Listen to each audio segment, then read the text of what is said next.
Okay, so using StuMac's online fret position calculator, you can see we've put in the number of frets as 5, our scale length is 20.5 inches, and it's calculated exactly where we need our frets to go.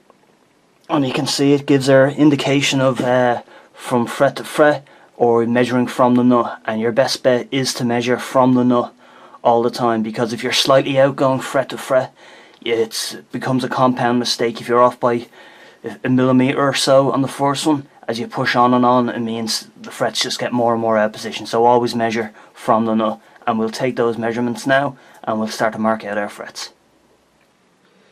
So as you can see here, we've set our digital calipers to our first fret position, which is 1.151 inches, and we'll just mark that, and then we'll move on and mark the other 4 frets as well at their positions.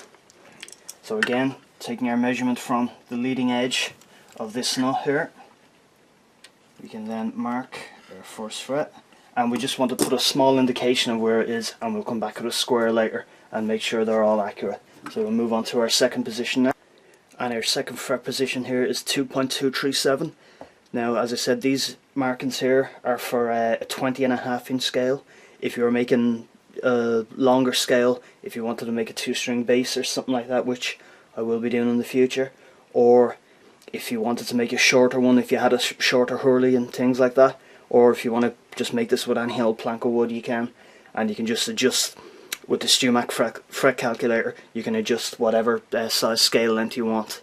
So we'll just mark this second one now, and again we're taking our measurements from the nut rather than measuring fret to fret.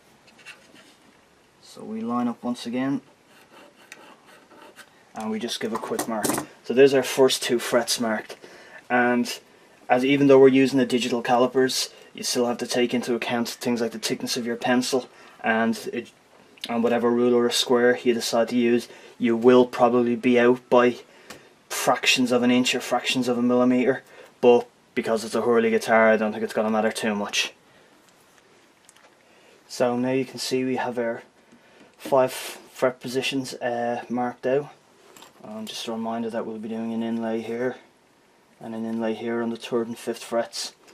So what we'll do now is we'll cut these fret slots, just again going down a few millimeters,